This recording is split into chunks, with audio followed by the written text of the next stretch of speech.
ವೀಕ್ಷಕರೇ ನಮಸ್ಕಾರ. ಇವತ್ತಿನ ವಿಶೇಷ ಸಂದರ್ಶನಕ್ಕೆ ಸ್ವಾಗತ. ನಾನು ದಶರಥ್ ಸಾಬೂರು. ಇವತ್ತಿನ ಅತಿಥಿ ಮಾಜಿ ಮಂತ್ರಿಗಳು ಜೊತೆಗೆ ಕಾಂಗ್ರೆಸ್ನ ಹಿರಿಯ ಮುಖಂಡರಾಗಿರುವಂಥ ಎಚ್ ಆಂಜನೇಯ ಅವರು ನಮ್ಮನ್ನು ಜಾಯ್ನ್ ಆಗಿದ್ದಾರೆ. ಸರ್, ಕಾರ್ಯಕ್ರಮಕ್ಕೆ ಸ್ವಾಗತ. ನಮಸ್ಕಾರ. ಇವತ್ತಿನ ಅನೇಕ ಸಂದರ್ಭಗಳನ್ನು ನೋಡ್ತಾ ಇದ್ವಿ. ಮುಖ್ಯಮಂತ್ರಿಯಾಗಿ ಡಿ.ಕೆ. ಶಿವಕುಮಾರ್ ಅಧಿಕಾರ ಸ್ವೀಕಾರ ಮಾಡಿದ್ದಾರೆ. KPCC ಅಧ್ಯಕ್ಷರಾಗಿ BK ಹರಿಪ್ರಸಾದ್ ಅವರು ಪದಗ್ರಹಣ ಸ್ವೀಕಾರ ಮಾಡ್ತಾ ಇದ್ದಾರೆ. ಕಾಂಗ್ರೆಸ್ಸಿಗಿರುವಂಥ ಈಗ ಬಲಿಷ್ಠತೆ ಅಂತ ಹೇಳಿದ್ರೆ ಆ ಬಲಿಷ್ಠತೆ ಬಂದ ಬಳಿಕವೂ ಕೂಡ ಏನೆಲ್ಲ ಸವಾಲುಗಳು ಕಾಣಿಸ್ತಾ ಇದೆ ನಿಮಗೆ? ಕಳೆದ 3 ವರ್ಷಗಳ ಹಿಂದೆ ನಮ್ಮ ಮುಖ್ಯಮಂತ್ರಿಗಳಾದಂಥ ಸಿದ್ದರಾಮಯ್ಯನವರು ಭಾಳ ಅತ್ಯುತ್ತಮವಾಗಿ ಜನಪರ ಕಾಳಜಿ ಇಟ್ಕೊಂಡು ಸಾಮಾಜಿಕ ನ್ಯಾಯದ ಅಡಿಯಲ್ಲಿ ಸರ್ವರಿಗೂ ಸಮ ಪಾಲು ಸಮಬಾಳು ಎಂಬ ನೀತಿಯಂತೆ ಅವರು ಬಡವರಿಗೆ ಈ ರಾಜ್ಯದಲ್ಲಿ ಹಸಿವು ಮುಕ್ತ ಬಡತನ ಮುಕ್ತ ರಾಜ್ಯವನ್ನಾಗಿ ಮಾಡಿದಂಥ ಕೀರ್ತಿ ಯಾರಿಗಾದರೂ ಈ ದೇಶದಲ್ಲಿ ಸಲ್ಲುತ್ತದೆ ಅಂದರೆ ಅದು ನಮ್ಮ ಮುಖ್ಯಮಂತ್ರಿ ಸಿದ್ದರಾಮಯ್ಯನವರಿಗೆ ಸಲ್ಲಬೇಕು. ಅವರು ಚುನಾವಣೆ ಪೂರ್ವದಲ್ಲಿ ಭರವಸೆ ಕೊಟ್ಟಿದ್ದರು ಅನೇಕ ಬಡವರಿಗೆಲ್ಲ 5 ಪಂಚ ಕಲ್ಯಾಣ ಯೋಜನೆಗಳನ್ನು ಅನೌನ್ಸ್ ಮಾಡಿದರು. ಅವನ್ನೆಲ್ಲವನ್ನು ಕೂಡ ಫುಲ್ಫಿಲ್ ಮಾಡಿ ಇವತ್ತು ಜನರು ಅದನ್ನ ಅನುಭವಿಸ್ತಾ ಇದ್ದಾರೆ. ಇದನ್ನು ಅವ್ರ ಮುಖ್ಯಮಂತ್ರಿ ಅಧಿಕಾರ ಸ್ವೀಕಾರ ಮಾಡಿದಂಥ ಸಂದರ್ಭದಲ್ಲಿ ಅದನ್ನು ಅನೌನ್ಸ್ ಮಾಡಿದಂಥ ಸಂದರ್ಭದಲ್ಲಿ ಈ ರಾಜ್ಯ ದಿವಾಳಿ ಆಗುತ್ತೆ ಅಂತಂದೇಳಿ ವಿರೋಧ ಪಕ್ಷದವರು ಹೇಳ್ತಾಯಿದ್ರು, ಇನ್ನು ಕೊಡಲಿಕ್ಕೆ ಸಾಧ್ಯವೇ ಇಲ್ಲ ಅಂತಂದೇಳಿ. ಆದರೆ ಸಿದ್ದರಾಮಯ್ಯ ಒಬ್ಬ ಆರ್ಥಿಕ ತಜ್ಞ. 13ರಿಂದ 18 ಸಾಲಿನಲ್ಲಿ ನಡೆಸಿದಂಥ ಒಂದು ಸರ್ಕಾರ ಇದೆಯಲ್ಲ, ಅದು ಒಂದು ಸುವರ್ಣ ಯುಗ. ಅದು ನೀವು ಕೂಡ ಸಚಿವರಾಗಿದ್ರಿ? ಹೌದು, ನಾನು ಸಚಿವನಾಗಿದ್ದೆ. ಅದು ಒಂದು ಸುವರ್ಣ ಯುಗ. ಯಾವುದೇ ಸಮಸ್ಯೆ ಇಲ್ಲದೆ ಎಲ್ಲರ ಒಂದು ಎಲ್ಲ ಸವಾಲುಗಳನ್ನು ಸಮರ್ಥವಾಗಿ ಎದುರಿಸಿ ಜನರಿಗೆ ಭಾಳ ಸುಖವಾಗಿಟ್ಟಂಥ ಒಂದು ಅವಧಿ ಅದು. ಅದಾದಮೇಲೆ ಇದು ಸ್ವಲ್ಪ ಆರ್ಥಿಕ ಮುಗ್ಗಟ್ಟು ಎದುರಿಸ್ತಾರೆ ಅನ್ನೋ ಒಂದು ಭಯ ಇತ್ತು. ಆದರೆ ಭಯನ ನಿವಾರಣೆ ಮಾಡಿ ಹಿಂದಿನ ಸರ್ಕಾರ 23 ಹಿಂದೆ ಇದ್ದಂಥ ಸರ್ಕಾರ ಯೋಜನಾಬದ್ಧವಾಗಿ ಕೆಲಸ ಮಾಡಿಲ್ಲ. ಅವ್ರಿಗಿದ್ದಂಥ ಗಾತ್ರ ಎಷ್ಟಿದೆಯೋ ಆ ಗಾತ್ರದಲ್ಲಿ ಅವರು ಟೆಂಡರ್ ಕರಿಬೇಕು, ವರ್ಕ್ ಮಾಡಬೇಕಾಯಿತು. ಅನೇಕ ಅವ್ರಿಗಿದ್ದಿದ್ದೇ ಕಡಿಮೆ ಜಾಸ್ತಿ ಮಾಡಿ ಹೋಗ್ಬಿಟ್ಟಿದ್ರು. ಆ ಸಾಲವನ್ನೆಲ್ಲ ತೀರಿಸ್ಯಾರ 28,000 ಕೋಟಿ. 2013ರಿಂದ 2018 ಕಾಂಗ್ರೆಸ್ನ ಸುವರ್ಣ ಯುಗ ಅಂತ ಹೇಳಿದ್ರೆ, ಆ ಸುವರ್ಣ ಯುಗ ಇದ್ರೂ ಕೂಡ ನಿಮ್ಮನ್ನು ಯಾಕೆ ಜನ ಗೆಲ್ಲಿಸಲಿಲ್ಲ? ಅದು ಜನರು ಬಿಟ್ಟಿದ್ದು ಏನೇನೋ ಅನೇಕ ನನ್ನ ಒಂದು ಸೋಲಿಗೆ ನಾನಾ ಕಾರಣಗಳಿವೆ.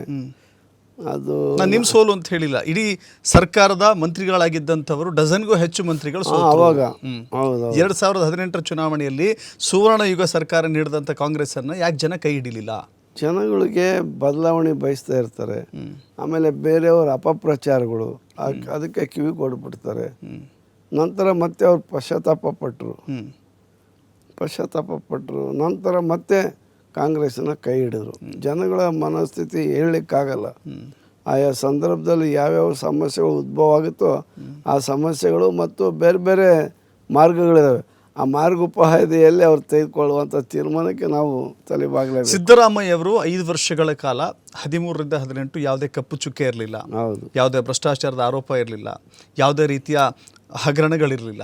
ಹಾಗಿದ್ದರೂ ಕೂಡ ಸರ್ಕಾರವನ್ನು ಕಳೆದುಕೊಳ್ಬೇಕಾಯಿತು, ಅಧಿಕಾರವನ್ನು ಕಳೆದುಕೊಳ್ಬೇಕಾಯಿತು 18ರಲ್ಲಿ. ಈಗ ಆರ್ಥಿಕ ಮುಗ್ಗಟ್ಟಿನಿಂದ ಸರ್ಕಾರವನ್ನು ಮುನ್ನಡೆಸ್ತಾ ಇದ್ದೀರಿ ಅಂತ ಹೇಳಿದ್ರೆ 28ರ ಭವಿಷ್ಯ ಏನಾಗುತ್ತೆ? ಇಲ್ಲ, 28ಕ್ಕೆ ಮತ್ತು ಕಾಂಗ್ರೆಸ್ ಸರ್ಕಾರ ಬರುತ್ತೆ, ಅನುಮಾನವೇ ಬೇಡ. ಯಾಕಂದರೆ ಈ ಯೋಜನೆಗಳನ್ನು ಫಲಾನುಭವಿಗಳಿದಾರಲ್ಲ ಅವರಿಗೆ ಗೊತ್ತು, ಹಿಂದಿನ ಸರ್ಕಾರಗಳು ಇನ್ನು ಕೊಡೋಕ್ಕೆ ಆಗಲ್ಲ ಅಂತಂದು ಹೇಳಿದರು. ಬೇರೆ ಪಕ್ಷದವರೆಲ್ಲ ಇದನ್ನ ಟೀಕೆ ಮಾಡಿದರು, ಇದು ಸರಿಯಲ್ಲ ಅಂತಲೂ ಕೂಡ ಹೇಳಿದರು. ಹೀಗಾಗಿ ನಮಗೆ ಉಪಕಾರ ಆಗಿದೆ. ಆ ಉಪಕಾರ ಮಾಡುವಂಥ ಸರ್ಕಾರ ಬೇಕು ಅಂತೇಳಿ ಖಂಡಿತವಾಗಿ 28ಕ್ಕೆ ಸ್ಟ್ರೆಂತ್ ಯಾರು? ಡಿ.ಕೆ. ಶಿವಕುಮಾರ, BK ಹರಿಪ್ರಸಾದ, ಸಿದ್ದರಾಮಯ್ಯ? ಅಲ್ಲ, ಸಿದ್ದರಾಮಯ್ಯ ರಾಜಗುರು ಆಗಿರ್ತಾರೆ. ಆಮೇಲೆ BK ಹರಿಪ್ರಸಾದ್ ಪಕ್ಷದ ಒಬ್ಬ ಅತ್ಯಂತ ಹಿರಿಯ ನಾಯಕ, ಕಾಂಗ್ರೆಸ್ಸಿನ ಕಟ್ಟಾಳು. ಅವರ ನಾಯಕತ್ವ ಮತ್ತು ಮುಖ್ಯಮಂತ್ರಿಯಾಗಿರ್ತಕ್ಕಂಥ ಶ್ರೀ ಡಿ.ಕೆ. ಶಿವಕುಮಾರ್ ಕೂಡ ಇರ್ತಾರೆ. ಇವರು 3 ನಾಯಕತ್ವದಲ್ಲಿ ಚುನಾವಣೆ ನಡೀತೆ. ಆದಷ್ಟು ಜಾಸ್ತಿ ನಮ್ಮದು ಸಾಮೂಹಿಕ ನಾಯಕತ್ವನೇ ಜಾಸ್ತಿ ಕಾಂಗ್ರೆಸ್ನಲ್ಲಿ. ನೋಡಿ, ಹಿಂದೆ ಸಿದ್ದರಾಮಯ್ಯ ಅವರು ಆಡಳಿತ ನೀಡಿದ್ರು, ಡಿ.ಕೆ. ಶಿವಕುಮಾರ್ ಪಕ್ಷ ಸಂಘಟನೆ ಮಾಡಿದ್ರು. ಈಗ ಹರಿಹರರ ಸಮಾಗಮ ಆಗಿದೆ. ಹಾಗಾದರೆ ಪಕ್ಷ ಆಡಳಿತವನ್ನು ನೋಡಿಕೊಳ್ಬೇಕಾಗಿದೆ, ಸಂಘಟನೆ ನೋಡಿಕೊಳ್ಬೇಕಾಗಿದೆ. ಆ ರಥ ಮುಂದುವರಿಯುತ್ತಾ? ಅದೇ ಆಗುತ್ತಲ್ಲ. ಈಗ ಭಾಳ ಅರ್ಧ ಶತಮಾನಗಳ ಕಾಲ ಪಕ್ಷ ಸಂಘಟನೆಯಲ್ಲೇ ಮುಳುಗಿರ್ತಕ್ಕಂಥ, ಕಾಶ್ಮೀರದಿಂದ ಕನ್ಯಾಕುಮಾರಿವರೆಗೂ ಕೂಡ ಹರಿಪ್ರಸಾದ್ ಪಕ್ಷವನ್ನು ಸಂಘಟನೆ ಮಾಡಿದಂಥ ಒಬ್ಬ ಸಮರ್ಥ ನಾಯಕ, ಸಂಘಟನಾಕಾರ. ಮೇಲಾಗಿ ನಮ್ಮ ಕಾಂಗ್ರೆಸ್ಸಿನ ಒಬ್ಬ ನಿಷ್ಠಾವಂತ ನಾಯಕ. ಹೀಗಾಗಿ ಅವ್ರಿಗೆಲ್ಲ ಮಜಲುಗಳು ಕೂಡ ಗೊತ್ತಿದೆ. ಕಾಂಬಿನೇಷನ್ ಏನಿದು ಗೌರ್ಮೆಂಟ್ದು? ಒಂದು ಕಡೆ ಒಕ್ಕಲಿಗರು ಮುಖ್ಯಮಂತ್ರಿ ಆಗ್ತಾರೆ, ಅಹಿಂದ ನಾಯಕರನ್ನು ಕೆಳಗಿಳಿಸ್ತೀರಿ, ಅಹಿಂದ ನಾಯಕರನ್ನು KPCC ಸಾರಥ್ಯ ವಹಿಸ್ತೀರಿ. ಹಾಗಾದ್ರೆ ಸೂತ್ರ ಏನು ಕಾಂಗ್ರೆಸ್? ಆಯ್ತಲ್ಲ, ಇದು ಅಹಿಂದನೇ ಇದು ಬಂದಂಗೆ ಆಯ್ತಲ್ಲ. ಯಾರನ್ನೂ ಕೂಡ ಒಬ್ಬರು ಕಳ್ಕೊಂಡ್ರೆ ಇನ್ನೊಬ್ಬರು ಸೊ ಪಡ್ಕೊಂಡು. ನೀವು ಹೇಳ್ತಾ ಇದ್ದೀರಿ ಸಿದ್ದರಾಮಯ್ಯ ಅವರನ್ನ ಕೆಳಗಿಳಿಸಿ ಅಷ್ಟೇ ಎತ್ತರಕ್ಕೆ BK ಹರಿಪ್ರಸಾದ್ ಅವರನ್ನ ಕೂರಿಸ್ತಾ ಇದ್ದೀರಿ, ಬ್ಯಾಲೆನ್ಸ್ ಮಾಡ್ತಾ ಇದ್ದೀರಿ. ಅವ್ರನ್ನ ಇಳಿಸೋ ಪ್ರಶ್ನೆ ಇರಲಿಲ್ಲ. ಆದರೆ ಸಿದ್ದರಾಮಯ್ಯನವರು ಕೂಡ ಒಂದು ಬೇರೆಯವರಿಗೂ ಒಂದು ಅವಕಾಶ ಆಗಲಿ, KPCC ಅಧ್ಯಕ್ಷನಾಗಿ ನಮ್ಮ ಜೊತೆ ಕೆಲಸ ಮಾಡಿದ್ದಾರೆ, ಅವ್ರದ್ದು ಒಂದು ಸ್ವಲ್ಪ ಪಾಲಿದೆ ಗೆಲುವಿನಲ್ಲಿ ಅಂತೇಳಿ ಅವರು ಪಾಲು ಅನುಭವಿಸ್ಲಿ ಅಂತೇಳಿ ಇವರು ತ್ಯಾಗ ಮಾಡಿದ್ದು. ಓಕೆ ಸರ್, ಈಗ ಸಿದ್ದರಾಮಯ್ಯ ಅವರ ಜೊತೆ ರಾಮನ ಸಂಬಂಧ ಹೆಂಗಿದೆಯೋ ಹಾಗೆ ಇತ್ತು ನಿಮ್ಮ ಸಂಬಂಧ ಅಂತ ಸಿದ್ದರಾಮಯ್ಯ ಅವರ ಜೊತೆ. ಅವರು ಅಧಿಕಾರದಿಂದ ಕೆಳಗಿಳಿದಾಗ ತಮಗೆ ವೈಯಕ್ತಿಕವಾಗಿ ಏನು ಅನ್ನಿಸ್ತು? ಅಲ್ಲ, ನಮಗೆ ಬೇಸರನೇ ಆಯಿತು, ಇರಬೇಕಾಯಿತು ಅಂತಂದೇಳಿ. ಬಟ್ ಹೈಕಮಾಂಡ್ನ ನಿರ್ಧಾರ ಭಾಳ ದೂರದೃಷ್ಟಿಯಿಂದ ಮಾಡಿದ್ದಾರೆ. ಹೀಗಾಗಿ ಅವರು ನೋಡಿ, ನಮ್ಮ ಹೈಕಮಾಂಡು ಅಹಿಂದ ಯಾವ ರೀತಿ ಕಾಪಾಡಿದ್ದಾರೆ ಅಂದರೆ, ಒಬ್ಬರು ಅವರು ಒಕ್ಕಲಿಗರು ಮುಖ್ಯಮಂತ್ರಿ ಆದರೆ ಒಬ್ಬ ದಲಿತರನ್ನ ಉಪಮುಖ್ಯಮಂತ್ರಿ ಮಾಡಿದ್ದಾರೆ, ಇನ್ನೊಬ್ಬ ಹಿಂದುಳಿದ ವರ್ಗದವ್ರನ್ನ ಕ್ಯಾಪ್ಟನ್ ಮಾಡಿದ್ದಾರೆ, ಪಕ್ಷದ ಅಧ್ಯಕ್ಷರನ್ನಾಗಿ ಮಾಡಿದ್ದಾರೆ. ಇದು ಭಾಳ ದೂರದೃಷ್ಟಿ ಇಟ್ಕೊಂಡು ಮಾಡಿರ್ತಕ್ಕಂಥದ್ದು. ಸಿದ್ದರಾಮಯ್ಯ ಒಬ್ಬ ಅಹಿಂದ ನಾಯಕ, ಹಿಂದುಳಿದ ವರ್ಗದ ಚಾಂಪಿಯನ್, ಅದನ್ನು ಇಳಿಸಿದ್ನೆಂದ್ರೆ ಹೆಂಗಪ್ಪ ಜನ ಏನು ತಿಳ್ಕೊಂತಾರೆ? ಸರಿ, ನಾನು ಆಗಲೇ ಹೇಳಿದೆ, ಆಂಜನೇಯ ಅವರು ಹನುಮ ಆಗಿದ್ರೆ ಸಿದ್ದರಾಮಯ್ಯ ಅವರು ರಾಮ ಅಂತ. ರಾಮ ಹನುಮನ ಸಂಬಂಧ ನಿಮ್ಮಿಬ್ಬರ ಮಧ್ಯೆ ಇದೆ. ಹೌದು. ಹಾಗಿದ್ದಾಗ ಅವರು ಮನಸ್ಪೂರ್ವಕವಾಗಿ ಅಧಿಕಾರದಿಂದ ಕೆಳಗಿಳಿದ್ರು ಅಂತ ನಿಮ್ಗೆ ಅನ್ಸುತ್ತಾ? ಹೌದು, ಅಲ್ಲಿ ಮಾತಾಡಿ ಬಂದರು ಅವರು. ಮಾತಾಡಿ ಹೇಳಿ ಇದನ್ನು ಮಾಡಿ ಎಲ್ಲ ಸಿದ್ಧತೆ ಮಾಡ್ಕೊಂಡು ಭಾಳ ಕ್ಲೀನಾಗಿ ಹೇಳ್ಬಿಟ್ರಲ್ಲ. ನಾನು ಕೂಡ ಪಕ್ಷ 5 ವರ್ಷ 13ರಿಂದ 18ವರೆಗೆ 5 ವರ್ಷ ನನಗೆ ಅವಕಾಶ ಮಾಡಿಕೊಟ್ಟಿದೆ. ಈಗ 3 ವರ್ಷ ನನಗೆ ಅವಕಾಶ ಮಾಡಿಕೊಟ್ಟಿದೆ. ಹೀಗಾಗಿ ಮತ್ತೊಬ್ಬರಿಗೆ ಒಂದು ಅವಕಾಶ ಆಗಲಿ ಅಂತೇಳಿ ನಾನೇ ಸ್ವಯಂವಾಗಿ ಒಪ್ಕೊಂಡು ಬಂದಿದ್ದೆ. ಈ ರಾಜಕೀಯ ಓಡಾಟ ಇದೆಯಲ್ಲ, ಈ ಕಾಂಪಿಟೇಷನ್ ಇದೆಯಲ್ಲ, ಎಲ್ಲೋ ಆಂಜನೇಯ ಅವರು ಹಿಂದುಳಿದು ಬಿಟ್ರು ಅಂತ ಅನ್ಸೋದಿಲ್ವ ನಿಮಗೆ? ಇಲ್ಲ, ಅದೇನಿಲ್ಲ. ನನಗೆ ಸೋತ್ವಿ ಅಷ್ಟೇ. ಸೋತಾದ್ಮೇಲೆ ನಾನೇನು ಸೋಲು ಗೆಲುವಿನ ಆಚೆಗೂ ಕೂಡ ಆಂಜನೇಯ ಅವರು ಹಿಂದುಳಿದ್ರು? ಇಲ್ಲ, ನಾನು ಹಿಂದುಳಿದಿಲ್ಲ. ನಾವು ಪಾರ್ಟಿಯಲ್ಲಿ ಬೇರೆ ಬೇರೆ ಸಮಸ್ಯೆಗಳಲ್ಲಿ, ಮೇಲೆ ಈ ಒಳ ಮೀಸಲಾತಿ ವಿಷಯದಲ್ಲಿ, ಹೀಗಾಗಿ ಎಲ್ಲ ವಿಷಯದಲ್ಲೂ ಪಕ್ಷದ ಸಂಘಟನೆಯಲ್ಲಿ ನಾವು ಕೆಲಸ ಮಾಡ್ತಲೇ ಬಂದ್ವಿ. ನೀವು ಕೇವಲ ಹೀಗಿರುವ ಸ್ಥಾನಮಾನಗಳಿಗೆ ಮಾತ್ರ ತೃಪ್ತರಾಗಿದ್ದಾರೆ ಆಂಜನೇಯ ಅವರು ಅಂತ ಅಂದುಕೊಳ್ಬೋದಾ ನಾವು? ಅಲ್ಲ, ಈಗ ನಾನು ನಿಮಗೆ ಹೇಳ್ತೀನಿ, ಹೈಕಮಾಂಡ್ ನನಗೆ ಹೇಳಿದರು, ಚುನಾವಣೆಯಲ್ಲಿ ಸ್ಪರ್ಧೆ ಮಾಡಬೇಡ, ನೀನು ಕಾಂಗ್ರೆಸ್ ಪಕ್ಷದ ವರ್ಕಿಂಗ್ ಕಮಿಟಿ ಚೇರ್ಮನ್ ಮಾಡ್ತೀವಿ, ವರ್ಕಿಂಗ್ ಕಮಿಟಿ ಪ್ರೆಸಿಡೆಂಟ್ ಮಾಡ್ತೀವಿ, ರಾಜ್ಯಾದ್ಯಂತ ನೀನು ಯುವ ಕಾಂಗ್ರೆಸ್ಸಿನ ಅಧ್ಯಕ್ಷನಾಗಿ, ಸೇವಾದಳದ ಅಧ್ಯಕ್ಷನಾಗಿದೆಯಾ, KPCCಯ ಪದಾಧಿಕಾರಿಗಳಿಗೆ 20 ವರ್ಷ ಕೆಲಸ ಮಾಡಿದೆಯಾ, ರಾಜ್ಯದಲ್ಲಿ ನಿನಗೆ ಚೆನ್ನಾಗಿ ಪರಿಚಯ ಇದೆ, ರಾಜ್ಯದ ಜನರಿಗೆ ಮನವೊಲಿಸಿ ಕಾಂಗ್ರೆಸ್ ಪಾರ್ಟಿಯನ್ನು ಅಧಿಕಾರಕ್ಕೆ ತರುವಂಥ ಕೆಲಸನ ಕ್ಯಾಂಪೇನ್ ಮಾಡು ಅಂತ ಹೇಳಿದರು. ನಾನು ಅವ್ರ ಮಾತು ಕೇಳಿಲ್ಲ. ಅವ್ರು ಹೇಳಿದರು, ನೀನು ಈಗ ಸರ್ಕಾರ ಬಂದೇ ಬರುತ್ತೆ, ಬಂದಿದ್ರೆ ಮುಖ್ಯಮಂತ್ರಿ ಜೊತೆಗೆ ನೀವು ಮಂತ್ರಿಯಾಗಿರ್ತೀಯ, ನಂತರ ನಾವು MLC ಮಾಡ್ತೀವಿ. ಹೀಗಾಗಿ ಬೇಡ ಅಂತ ಅವ್ರು ಭಾಳ ಹೇಳಿದರು. ನಾನು ಕೇಳಿರಲಿಲ್ಲ, ನಾನು ಗೆದ್ದೇ ಬರಬೇಕು ಅಂತೇಳಿ ಹೋಗಿದ್ದರಿಂದ ಇದಾಗಿದೆ ಅಷ್ಟೇ. ಅದೇ ನಮಗೆ ಆಸೆ. ನಮಗೇನು ಮುಖ್ಯಮಂತ್ರಿ ಮೇಲೆ ಕಣ್ಣಿಲ್ಲ. ಯಾಕಾಗಬಾರ್ದು? ಇಲ್ಲ, ಅಲ್ಲ ಹೇಳಿದ್ದು, ಅದಿಲ್ಲ ಅಂತ ಹೇಳಿದ್ದು. ದಲಿತ ಮುಖ್ಯಮಂತ್ರಿ ಆಂಜನೇಯ ಅವರೇ ಆಗಬಹುದು ಮುಂದೆ? ಇಲ್ಲ, ಅದೆಲ್ಲ ಭಾಳ ಕಷ್ಟ. ಈ ಜನ ಇದು ನೋಡೋಣ ಮುಂದೆ, ನಾವೇನೂ ಆಗಲ್ಲ. ನನಗೆ ಅದು ಇಷ್ಟನೂ ಇಲ್ಲ.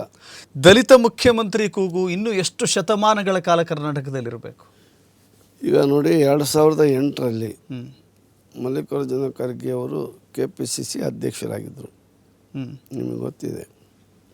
ಆಗ ಅವರು ಭಾಳ ಶ್ರಮ ಹಾಕಿ ಪಕ್ಷನ ಅಧಿಕಾರಕ್ಕೆ ತರಬೇಕಂತ ಪ್ರಯತ್ನ ಪಟ್ಟರು, ಆಗಲಿಲ್ಲ. ಆಗ ಒಂದು ಸ್ವಲ್ಪ ಕಡಿಮೆ ಸೀಟ್ ಬಂತು, ದಳದವ್ರ ಜೊತೆಗೆ ಹೊಂದಾಣಿಕೆ ಮಾಡ್ಕೊಂಡ್ರು, ಆಗಲೇ ಇವ್ರನ್ನ ಮುಖ್ಯಮಂತ್ರಿ ಮಾಡ್ಬೋದಾಗಿತ್ತು. ಆಮೇಲೆ ಹೆಚ್ಚು ಸೀಟ್ ಬಂದರೆ ಅವರೇ ಮುಖ್ಯಮಂತ್ರಿ ಆಗ್ತಾಯಿದ್ರು. ಅಂಥ ಒಂದು ಅವಕಾಶ ಬರಬೇಕು ಇತ್ತು, ಅದು ಆಗಲಿಲ್ಲ. ಅದು ಆದಮೇಲೆ ಮತ್ತೆ ಅವಕಾಶಗಳು ಬಂದಿಲ್ಲ, ಬರುತ್ತೆ ಒಂದಲ್ಲ ಒಂದು ದಿನ, ಕಾಯ್ಬೇಕಷ್ಟೇ ನಮ್ಮ ಲೀಡರ್ಗಳು. ನಾನು ನೇರ ಪ್ರಶ್ನೆ ಸರ್, ದಲಿತ ಮುಖ್ಯಮಂತ್ರಿ ಅವಕಾಶವನ್ನು ತಪ್ಪಿಸಲಾಯ್ತಾ ಅಥವಾ ಅವಕಾಶವೇ ಬಂದಿಲ್ವಾ? ಅಲ್ಲ, ಅವಕಾಶಗಳು ಪ್ರಯತ್ನ ಪಟ್ಟರು ಆಗಿಲ್ಲ. ಕೆಲವು ಸಂದರ್ಭದಲ್ಲಿ ಅವು ಕೂಡ ಆಗಿದಾವೆ, ಅದನ್ನೆಲ್ಲ ನಾನು ಹೇಳೋಕ್ಕಾಗಲ್ಲ. ಪರಮೇಶ್ವರ್ ವಿಚಾರದಲ್ಲೇ ನಾನು ಕೇಳಿದೆ, ತಪ್ಪಿಸಲಾಯಿತು ಅಂತ ಅವ್ರು ಹೇಳ್ಕೊಂಡಿದ್ದಾರೆ ಮೊನ್ನೆ. ಪರಮೇಶ್ವರ್ 3 ಬಾರಿ ನನಗೆ ಮುಖ್ಯಮಂತ್ರಿ ಆಗುವ ಅವಕಾಶ ಬಂದಿದ್ದರೂ ಕೂಡ ಅವಕಾಶ ವಂಚಿತನಾದೆ ನಾನು ಅಂತ ಬಹಳ ನೋವಿನಲ್ಲಿ ತೋಡ್ಕೊಂಡಿದ್ದಾರೆ. ಅವಕಾಶಗಳು ಯಾರು ತಪ್ಪಿಸಲ್ಲ ನೋಡ್ರಿ, ಅವ್ರಿಗೆ ಅದಕ್ಕೆ ತಾಳ್ಮೆ ಇದ್ರಿಂದಲೇ ಇವತ್ತು ಅವ್ರನ್ನ ಉಪಮುಖ್ಯಮಂತ್ರಿ ಮಾಡಿದ್ದಾರೆ. ಸರಿ, ನಿಮ್ಮ ಅವಧಿಯಲ್ಲಿನೇ ಸಾಮಾಜಿಕ ಶೈಕ್ಷಣಿಕ ಸಮೀಕ್ಷೆ ಆಯಿತು, ಅದನ್ನು ಜಾತಿ ಗಣತಿ ಅಂತ ಕೂಡ ನಾವು ಕರಿತೀವಿ. ಇಲ್ಲಿವರೆಗೂ ಕೂಡ ಹಾಗೆ ಉಳಿದುಕೊಳ್ತಲ್ಲ, ಯಾರು ಹೊಣೆ ಅದಕ್ಕೆ ಅಂತ? ಇಲ್ಲ, ಆವಾಗ ಅದನ್ನು ನಾವು ಇದ್ದಾಗಲೇ ಮಾಡಿದ್ದೆ ನಾನು. ಸಮಾಜ ಕಲ್ಯಾಣ ಮತ್ತು ಹಿಂದುಳಿದ ವರ್ಗಗಳ ಕಲ್ಯಾಣದ ಹೌದು ಹೌದು ನಿಮ್ಮ ಅವಧಿಯಲ್ಲೇ ಆಗಿತ್ತು, ನೀವು ಮಂತ್ರಿ ಆಗಿ. ಕಾಂತರಾಜರವರು ಭಾಳ ಚೆನ್ನಾಗಿ ಮಾಡಿದ್ರು, ಅದು ಭಾಳ ವೈಜ್ಞಾನಿಕವಾಗಿ ಮಾಡಿದರು. ಈಗಿನ ಮುಖ್ಯ ಕಾರ್ಯದರ್ಶಿ ಶ್ರೀಮತಿ ಶಾಲಿನಿ ರಜನೀಶ್ ಇದ್ದಾರಲ್ಲ, ಅವರು ಹಿಂದುಳಿದ ವರ್ಗಗಳ ಇಲಾಖೆಯ ಪ್ರಧಾನ ಕಾರ್ಯದರ್ಶಿಗಳದು, ಅವರ ಉಸ್ತುವಾರಿಯಲ್ಲೇ ನಡೀತು. ಭಾಳ ಚೆನ್ನಾಗಿತ್ತು ಅದರ ವರದಿ. ಸುಮ್ಮನೆ ಅಲ್ಲಿ ಅದು ಸರಿ ಇಲ್ಲ, ಇದು ಸರಿ ಇಲ್ಲ ಅಂತಂದೇಳಿ ತಕರಾರು ಎತ್ತಿದ್ರು. ಆಮೇಲೆ ಅದು ಕೂಡ ಪ್ರಬಲವಾದಂಥ ಕೋಮುಗಳು ಮತ್ತು ಬೀದಿಗಿಳಿದು ಸಂಘರ್ಷ ಮಾಡಬಾರ್ದು, ಮತ್ತು ಅದೊಂದು ಇಶ್ಯೂ ಆಗಿ ಪಕ್ಷದ ಬೆಳವಣಿಗೆ ಹೊಡೆತ ಬೀಳಬಾರ್ದು ಅಂತಂದೇಳಿ ಅದನ್ನು ಇದಾಯಿತು. ಮತ್ತೆ ಈಗ ಮಾಡಿದ್ದಾರೆ. ಈಗ ಇನ್ನೊಂದು ಮತ್ತೆ ಸಮೀಕ್ಷೆ ನಡೆದಿದೆ. ಜಾತಿ ಗಣತಿ ವರದಿಗೆ ವಿರೋಧಿಗಳು ಯಾರು, ಶತ್ರುಗಳು ಯಾರು ನಿಮ್ಮ ಪ್ರಕಾರ? ಈಗ ಅವ್ರಿಗೆ ಏನಾಗ್ಬಿಡ್ತೈತೆ ಅಂದರೆ ಇದ್ದದ್ದನ್ನು ಇದ್ದಂಗೆ ಹೇಳಿದರೆ ಎದ್ದು ಬಂದು ಏನೋ ಹೇಳ್ತಾರೋ ಹಂಗೆ ಆಗ್ಬಿಡ್ತೈತಿ. ವಾಸ್ತು ಅಂಶನ ಹೇಳ್ಬಿಟ್ನೆ ಅಂದರೆ ನಾವು ಅಷ್ಟಕ್ಕೆ ಅಂದಿದ್ದೀವಿ, ನಾವು ಇಷ್ಟಕ್ಕೆ ಅಂದಿದ್ದೀವಿ ಅಂತಂದೇಳಿ ಇದು ಮಾಡ್ತಾರೆ. ನಮ್ಮದೇ ತಗೊಳ್ರಿ, ಈ ಒಳ ಮೀಸಲಾತಿಗೋಸ್ಕರ ಸಮೀಕ್ಷೆ ಮಾಡಿದರು ನ್ಯಾಯಮೂರ್ತಿ ನಾಗಮೋಹನ್ ದಾಸ್ ಅವರು. ಅದರಲ್ಲಿ ಮಾದಿಗರ ಸಂಖ್ಯೆ ಜಾಸ್ತಿ ಇದೆ. ಒಳ ಮೀಸಲಾತಿ ವಿಚಾರದಲ್ಲಿ ಮಾದಿಗರ ಸಂಖ್ಯೆ ಇಲ್ಲ, ನಾವು ಜಾಸ್ತಿ ಇದೀವಿ ಅಂತ ಬಲಗೈ ಸಮುದಾಯದವರು. ಆ ವರದಿನೇ ಸರಿ ಇಲ್ಲ, ಇದು ಆಗಿದೆ ಅದು ಆಗಿದೆ ಅಂತಂದೇಳಿ ಇಲ್ಲದ್ದು ತಕರಾರು ಮಾಡಿದರು.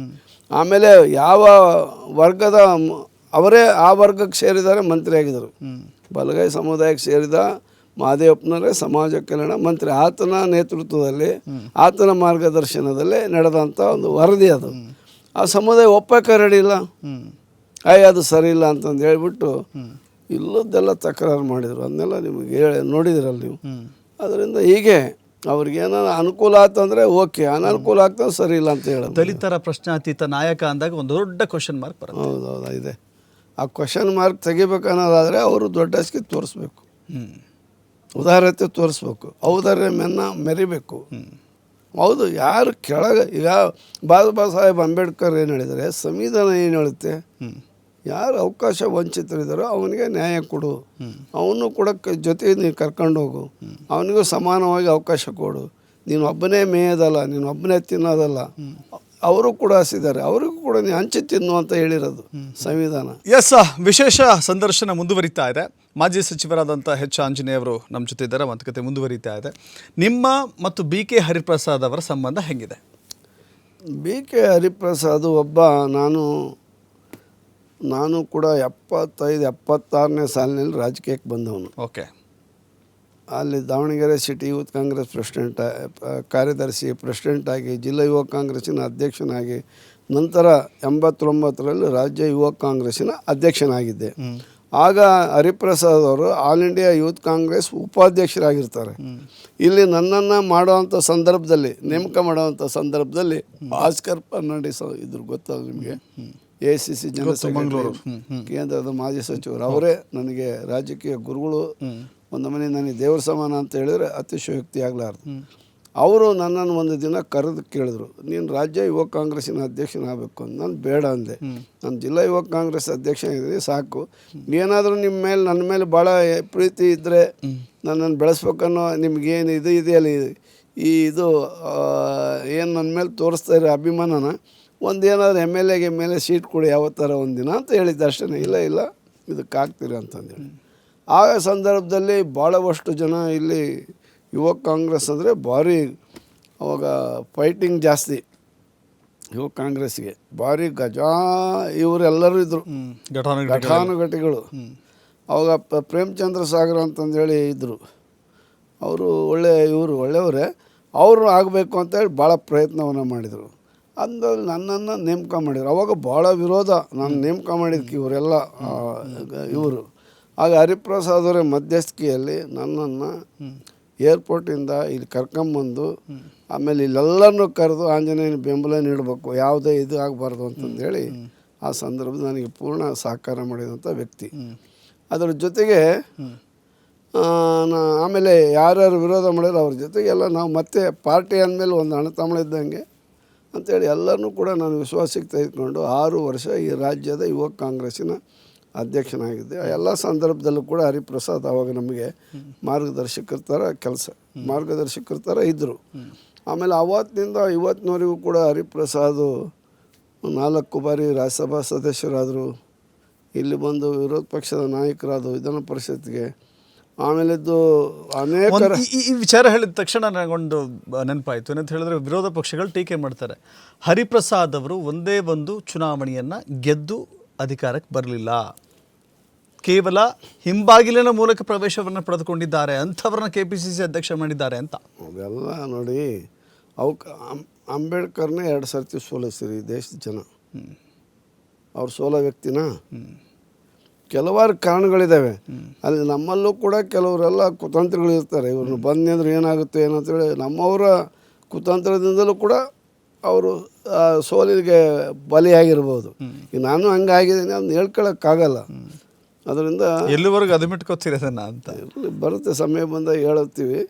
ಅದರಿಂದ ಆ ರೀತಿ ಆಗಿದೆ ಹೊರತಾಗಿ ಒಬ್ಬ ಸಮರ್ಥ ನಾಯಕ, ಸೋತಿರಂತನೇ ಜನ ಇದನ್ನಲ್ಲ, ಆತ ಒಬ್ಬ ಒಳ್ಳೆಯ ಒಂದು ಆ ಪಕ್ಷದ ನಿಷ್ಠಾವಂತ ನಾಯಕ. ಮೇಲಾಗಿ ರಾಜೀವ್ ಗಾಂಧಿ ಅವರಿಗೆ, ಸೋನಿಯಾ ಗಾಂಧಿ ಅವರಿಗೆ, ರಾಹುಲ್ ಗಾಂಧಿಗೆ ತುಂಬ ಹತ್ತಿರದಲ್ಲಿರ್ತಕ್ಕಂಥ ವ್ಯಕ್ತಿ. ಇವತ್ತು ನೋಡ್ರಿ, ಹೈಕಮಾಂಡ್ ಒಂದೇ ದಿನ ಎಲ್ಲ ಕ್ಲಿಯರ್ ಮಾಡಿಬಿಟ್ರು. ಹೈಕಮಾಂಡ್ ಎಷ್ಟು ಸ್ಪೀಡಾಗಿ ಕೆಲಸ ಮಾಡ್ತು ಅಂತ ಹೇಳಿದರೆ, ಒಂದು ಕಡೆಗೆ ಐಂದ ನಾಯಕನ ರಾಜೀನಾಮೆ ತೆಗೆದುಕೊಳ್ತಾರೆ, ಇನ್ನೊಬ್ಬ ಒಕ್ಕಲಿಗ ನಾಯಕನನ್ನು ಮುಖ್ಯಮಂತ್ರಿಯನ್ನಾಗಿ ಮಾಡ್ತಾರೆ.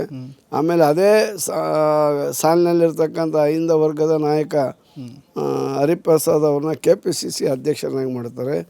ಅವತ್ತೇ ರಾಜ್ಯಸಭಾ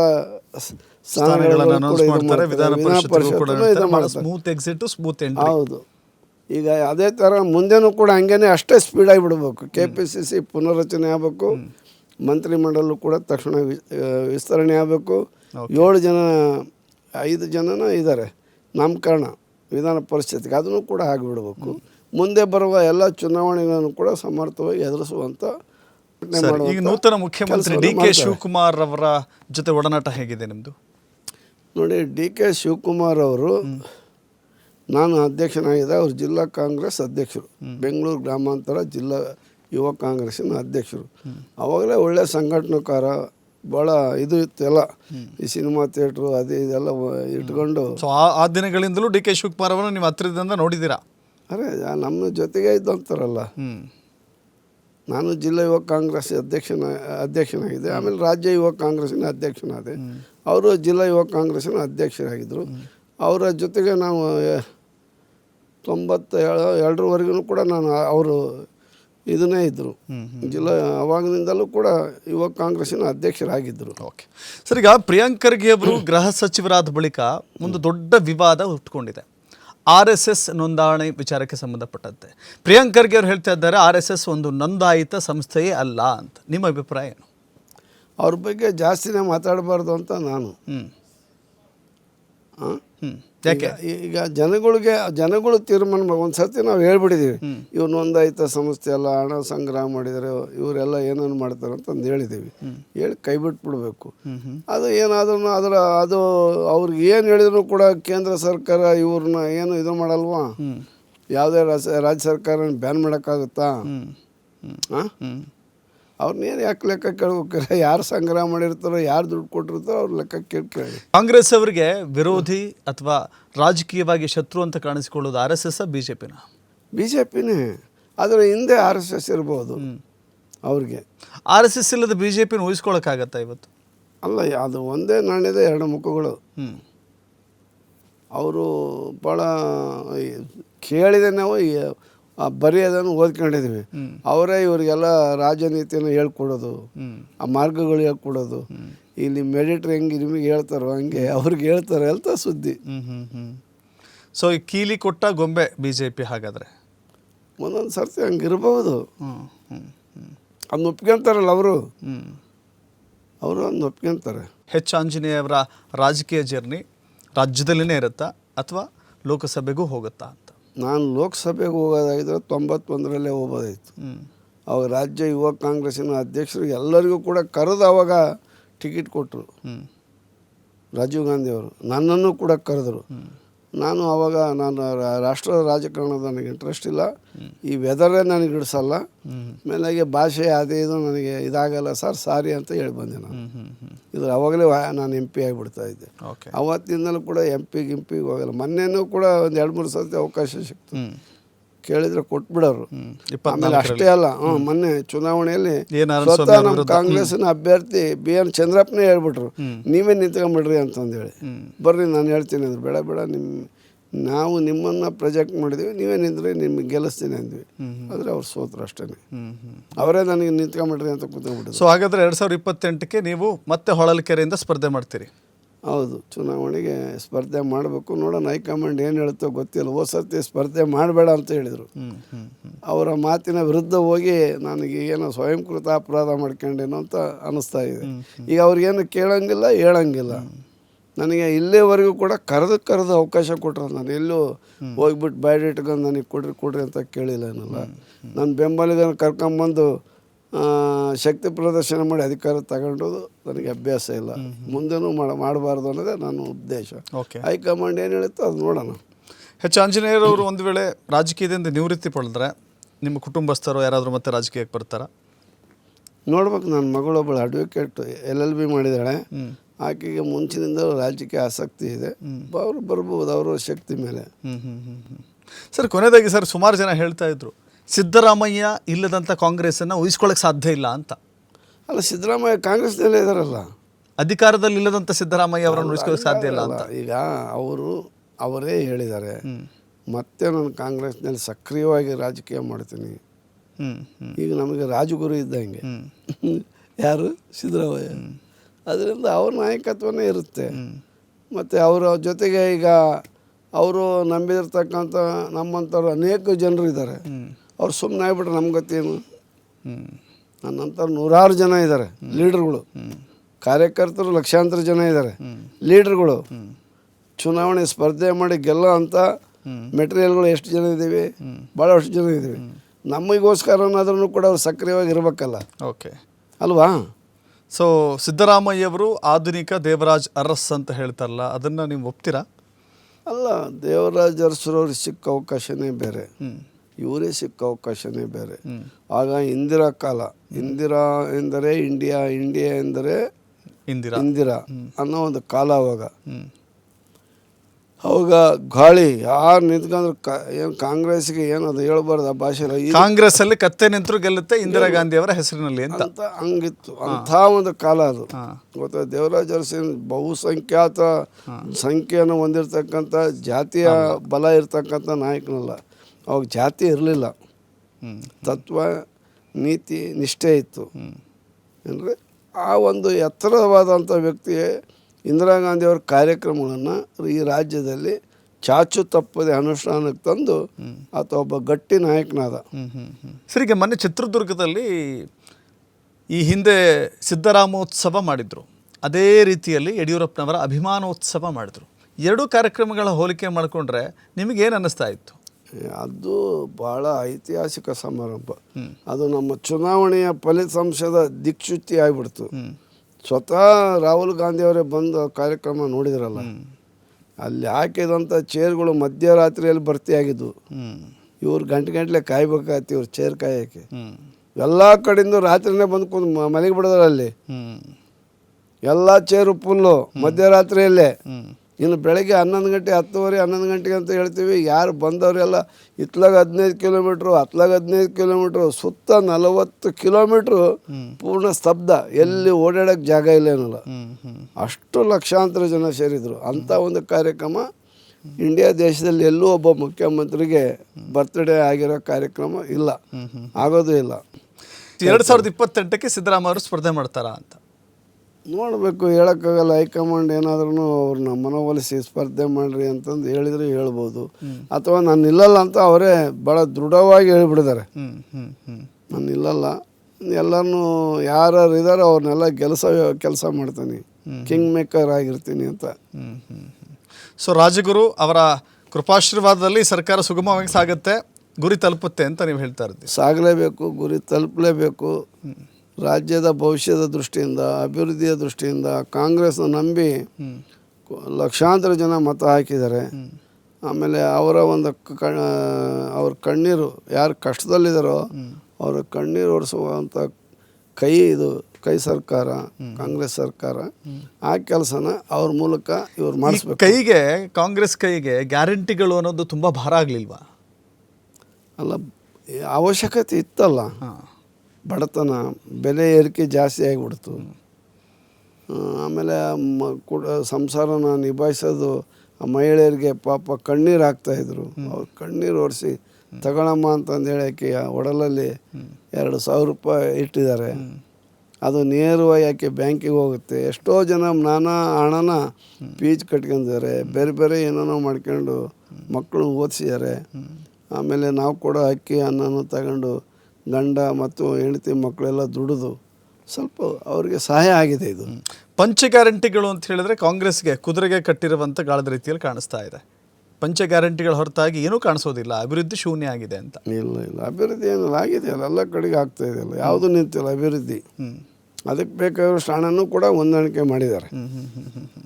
ಸೊ ಒಟ್ಟಿನಲ್ಲಿ ಹೊಸ ಮುಖ್ಯಮಂತ್ರಿಗಳಿದ್ದಾರೆ, ಹೊಸ KPCCಯ ನೂತನ ಸಾರಥಿ ಬಂದಿದ್ದಾರೆ. ಸೊ 2028ಕ್ಕೂ ಕೂಡ ಪಕ್ಷ ಬಲಿಷ್ಠವಾಗಿರುತ್ತೆ ಅಂತ ಆಂಜನೇಯರು ನಂಬ್ತಾರೆ. ಬಲಿಷ್ಠವಾಗಿ ಆಗುತ್ತೆ ಮತ್ತು ಅಧಿಕಾರಕ್ಕೆ ಬರಲೇಬೇಕು, ಬಂದೇ ಬರುತ್ತೆ. ಧನ್ಯವಾದಗಳು ಸರ್, ನಮ್ಮ ಕಾರ್ಯಕ್ರಮಕ್ಕೆ ಬಂದಿದ್ದೀರಿ, ವಿಚಾರಗಳನ್ನು ಹಂಚಿಕೊಂಡಿದ್ದೀರಿ.